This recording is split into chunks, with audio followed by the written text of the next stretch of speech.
What's up everybody, this is DeAlphaWolf here, and welcome back to Wolf Whales, a channel all about what ifs, fanfictions, and scenario discussions.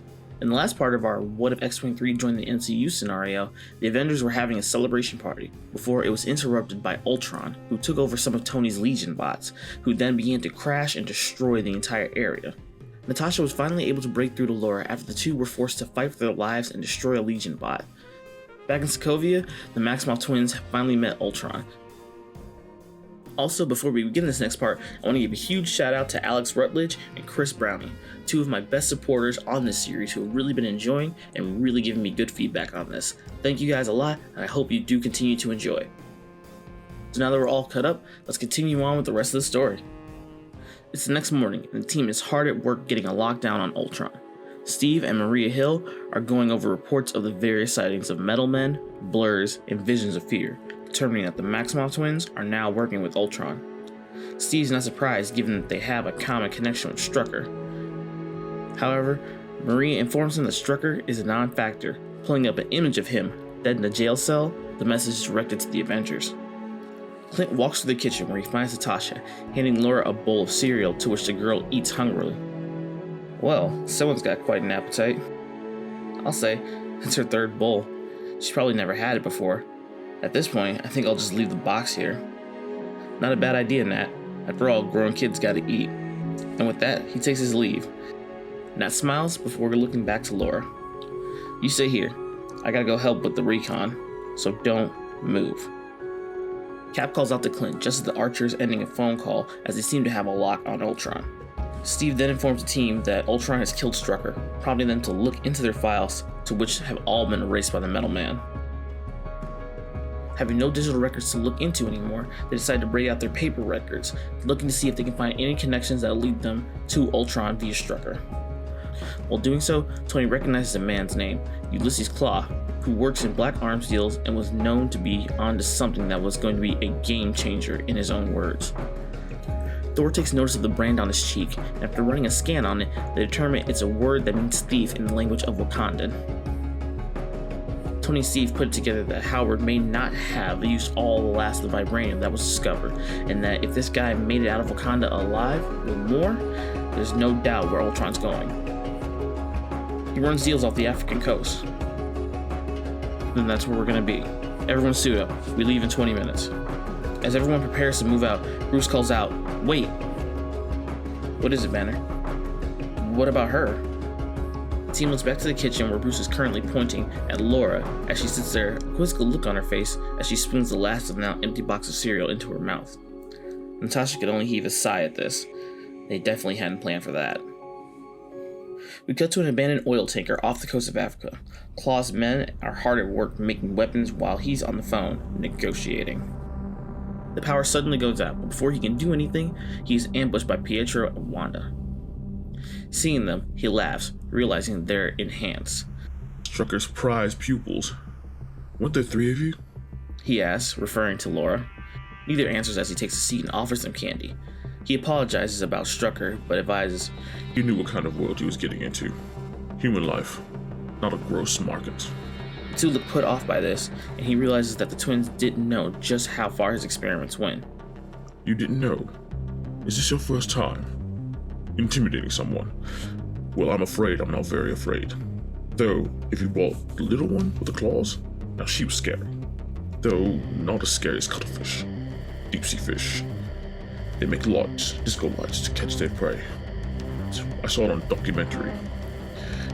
He pauses as Pietro grabs a piece of candy that was offered, before continuing that he knows that they're not in charge, and that he only deals with the man in charge. Ultron, who has overheard everything, yanks him out onto the platform and approaches him to talk business. Claw proceeds to present them with his supply of vibranium, telling them that it's worth billions. Ultron chuckles at this before transferring money into Claw's dummy account.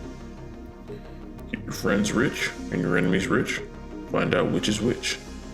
Claw pauses, realizing that Tony Stark used to say that to him, and accuses Ultron of being one of Tony's inventions.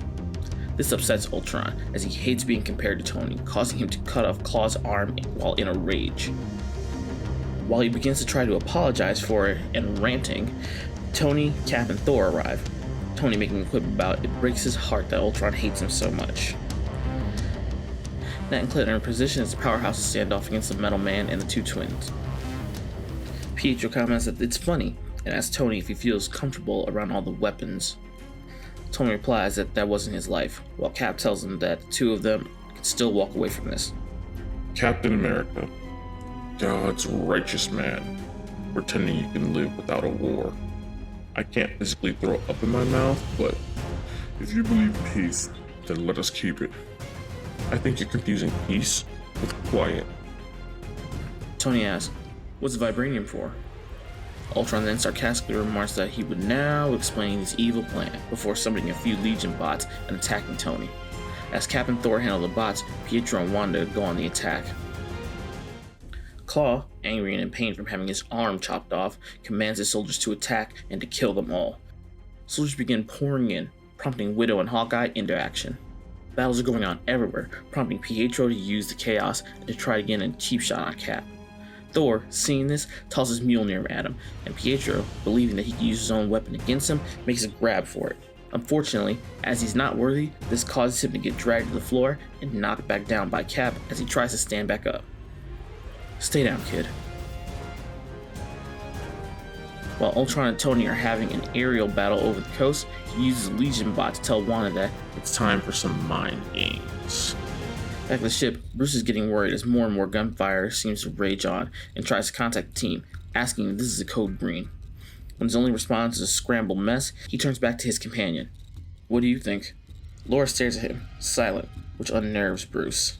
The sound of the fighting also makes Laura nervous, but she agreed not to leave the ship when Natasha asked her, even if it meant being stuck with this, in her opinion, weak man and protecting him. Bruce opens the ramp, looking on in concern and contemplating if he should go and help his friends. Back at the battle, Wanda has begun making her rounds, first with Thor, then Cap, and then Widow, each of them falling under her spell.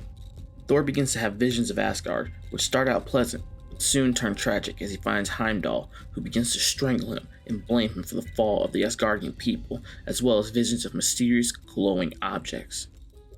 Steve finds himself at a party, but not just any party, a party celebrating the end of the war he fought in so many years ago. As he walks through, seeing people laughing and drinking, Peggy approaches him, asking if he's ready for their dance. As the hall begins to empty, he and Peggy begin to dance, leaving a feeling of longing and loneliness in him. Natasha looks around, realizing that she's back in the orphanage where she can see young girls practicing to be perfect. You'll break them, she muttered. The headmistress walks up to her. Only the breakable ones. You're made of marble. Both of you. It is then that Natasha sees another girl amongst them. Laura, she mutters, a look of muted horror on her face. We'll celebrate after the graduation ceremony. What if I fail? Natasha asks as the vision changes to her, practicing shooting at a target. The target quickly morphs into a man, tied and face covered. You never fail. As Natasha brings the gun up to shoot once more, the person changes, this time to a bound and gagged Laura, tears running down her face, terrified as Natasha pulls the trigger. Her memory shifts once more to the day she passed her final test. The headmistress reprimands her for pretending to fail and reassures her the ceremony is necessary for her to take her place in the world. I have no place in the world, she mutters.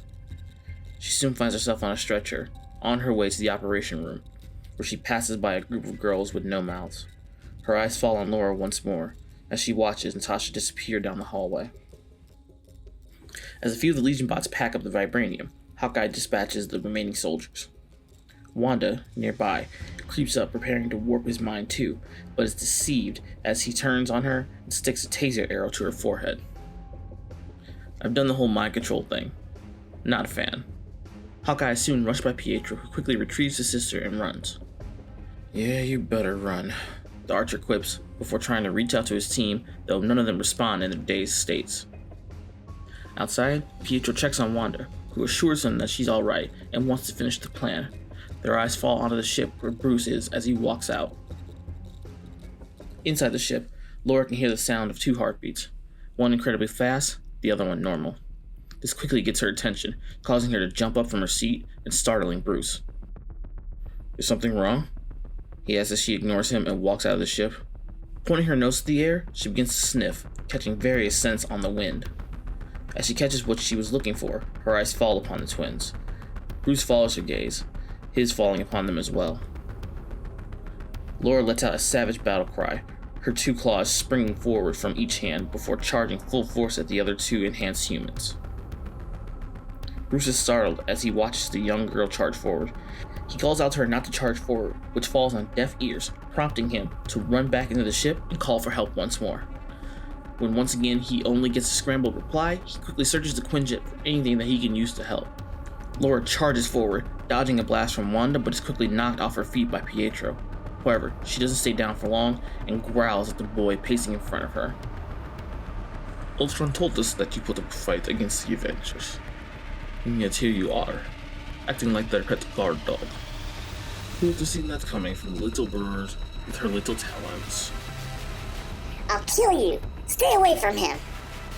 I don't think you understand what's really going on. Pietro's cut off as she lunges at him, though he easily dodges her before punching and sending her skidding across the ground, allowing him to begin to run literal circles around her. Hydra is not here to protect you, little girl. You are with them, you are the enemy. So if you value your life, you will stay out of our way. A huge repulsor blast hits Pietro, knocking him down. Laura is surprised to see Bruce running toward her with what looked like a cannon. "Keep away from her," Bruce yells as the cannon gives a loud charging sound. A red blast comes flying, hitting Bruce and knocking him down as the cannon drops from his hand. Wanda sends a few more at him, but Laura quickly dives between the two to intercept the blast. Run! She yells back to Bruce before charging at Wanda. More and more blasts come at her. Laura, being so small and quick though, was able to evade them with ease, closing the gap between the two. As she prepares to jab her claws forward, Pietro yells out, "Stop!" Laura pauses for only a moment to see that Pietro now has Bruce in a headlock. She restrains herself, allowing Wanda to step back just out of her reach. Let him go! Do not move if you want him to go unharmed, little bird. You must put the claws away. Laura, don't worry about me. Just get out of here. Laura could feel herself being conflicted. She wanted to tear these two apart, but there was no way she could do so without Bruce getting hurt. As much as she didn't like it, her hands were tied. Staring him down, she retracted her claws. As soon as they were gone, Laura found herself tumbling through the air, courtesy of Wanda, before landing painfully into the side of a nearby metal tanker. The girl's body gave a loud thump and crunch upon impact, causing her to cry in pain before attempting to stifle it. "Laura!" Bruce cries out before being brought to his knees by Pietro. I wouldn't worry about her. You've got bigger problems. Wanda says, eyes glowing as she approaches him and begins to wave her magic around her hands. Laura sits up, biting down hard as she pops her shoulder back into place. Her healing ability kicks in, and the pain begins to subside as she gets to her feet, preparing to go back on the attack, but pauses as the twins disappear, leaving Bruce on the ground, twitching and spasming, while his skin begins to glow green and his body begins to morph. A monstrous from him as he glanced at her, and Laura did the only thing that she could think of. She ran. Looking over her shoulder, she could hear loud, thunderous footsteps charging behind her. A large rock careened over her head, landing in front of her and blocking her exit path. Turning back, the young girl gulped before releasing another battle cry, claws popping from her hands and feet and lunging into the face of the charging, Incredible Hulk. And that's where we're going to end this part. I know it's a little bit of a cliffhanger, but I really hope you guys enjoy this and are prepared for the next part. If you did, please leave a like, leave a comment down below. If you haven't already, subscribe and hit that notification bell, and I'll see you guys later. Peace.